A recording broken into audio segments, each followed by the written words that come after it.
विधानसभेच्या अधिवेशनात गोवा फॉरवर्ड पक्षाचे फुडारी आमदार विजय सरदेसाय हाणें मायनिंग आनी हेर प्रश्न मांडून विरोधकांची जबाबदारी वेवस्थीत सांबाळ्ळी अशें गोवा फॉरवर्ड पक्षाचे दिवचलचे सचिव संतोष कुमार सावंत हाणें दिवचले घेतिल्ले पत्रकार परिशदेंत स्पश्ट केलें। विधानसभा वेंचणुकेंत जैत मेळूंक नासले तरी मये मतदारसंघात फॉरवर्डाचें काम चालूच उरतलें अशें ताणें सांगलां। तशेंच द्रौपदी मुर्मू हांची देशाची राष्ट्रपती म्हूण निवड जाल्ले खातीर गोवा फॉरवर्डान तांचें अभिनंदन केलें।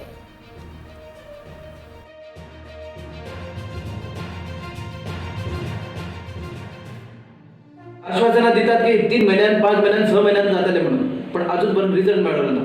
तो सुद्धा मुद्दो त्याच्या मतदारांक लागनासतना सुद्धा तेणी मांडलेलो आसा मुद्दो की मायनिंग जातले काय जावचे ना। आमच्या मायनिंग कामदारांचे भवितव्य फुडें कितें हे असेंब्लीक तेणी प्रश्न करून विचारलेलो आसा। ना तर खंयच्याच एका आमदारान मायनिंग मेळ्ळो तो प्रश्न काडलेलो ना। म्हणजे ह्या सरकाराक आमच्या मिडल क्लास लोकांक जे कामगार वर्ग लोक जे आसा पळय तेंचे कांयच पडलेले ना। पूण केन्ना हे जातलें त्या खातीर जो ओपोजिशनाचो आवाज जो आसा पळय तो एक तर्फी ह्या असेंब्लीक आमच्या विजय सरदेसाय बाबान आमच्या अध्यक्षान दाखोवन दिल्लो आसा आणि त्याच्या धर्तीचेरूच मय मतदारसंघात आता फक्त 4 ते 5 महिने जाल्ले आसात सरकार येवन। आमी अशें म्हणिना की नव्या आमदारान कितें केलें करी म्हणून, ताका टायम दिवचोच पडटा। त्या प्रमाणे आमी पळयतले आमची सुद्धा वॉच आसतले जे पळय तळमळीचे जे प्रश्न आसतले मय मतदार 7 पंचायतीत ते आमी सदांच फॉलोअप करतले। जे कितें वायट जाता ते वायटा बद्दल आमी आवाज उठयतले आणि आमी सामर्थ्य आसा आणि जे पळय त्यांच्या मार्गदर्शना आमच्या प्रेसिडेंटाच्या आमी फुडें ही वाटचाल जी आसतली पळय गोवा फॉरवर्ड पार्टी मय मतदारसंघात ही वाटचाल अशीच चालू दवरतली।